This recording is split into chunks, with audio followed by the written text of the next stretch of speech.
અરવલ્લીના સાઠંબા તાલુકામાં નારી શક્તિ આત્મનિર્ભરતાની નવી કહાની લખી રહી છે। રામપુરા કંપા ગામની સખી મંડળની બહેનો હસ્તકલા અને લીપન આર્ટથી ગૌરવપૂર્ણ રોજગારી મેળવી રહી છે। ગુજરાત સરકારના મિશન મંગલમ હેઠળ મહિલાઓ આર્થિક રીતે સશક્ત બની રહી છે। ચાલો તો વાત કરીએ નારી શક્તિની, જે અન્ય મહિલાઓ માટે પ્રેરણા સ્ત્રોત બની છે।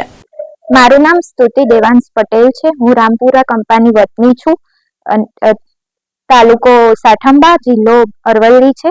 અમારા ગામમાં 5 સખી મંડળ કાર્યરત છે, જેમાં 50 બહેનો મળીને જુદા જુદા કામ કરીએ છીએ। બધાની અલગ અલગ આવડત પ્રમાણે કોઈ પગલુછણિયા બનાવે છે, કોઈ આસનિયા બનાવે છે। મારું કામ લીપન આર્ટ છે, જેનામાં હું કિચન બનાવું છું। લીપન આર્ટમાં થાળી, ઘડી, તોરણ વગેરે બનાવું છું।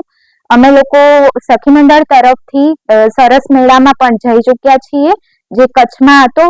અમે ડિસેમ્બરમાં જ કચ્છનો સરસ મેળો અટેન્ડ કર્યો હતો, જેમાં અમારું ખૂબ સારું રહ્યું હતું અને સરકારે આ સખી મંડળની સુવિધા દ્વારા અમને જે સપોર્ટ કર્યો તે બદલ હું સરકારની આભારી છું। મારું નામ પટેલ નીતાબેન યોગેશભાઈ છે। હું રામપુરા કંપા, તાલુકો સાઠંબા, જિલ્લો અરવલ્લીમાંથી આવી છું। અમે 5 સખી મંડળની બહેનો બધી ભેગી થઈને બધી પ્રોડક્ટ અલગ અલગ બનાવીએ છીએ। અમે અમારી રીતે આત્મનિર્ભર છીએ। અમે મોડાસા નાના સખી મંડળના મેળામાં જઈ ચૂક્યા છીએ। અમે હિંચકા છે, પગલુછણિયા છે, એ બધું અમે બનાવીએ છીએ અને લગભગ અંદાજિત અમે વર્ષની 30 થી 40 હજારની કમાણી કરીએ છીએ।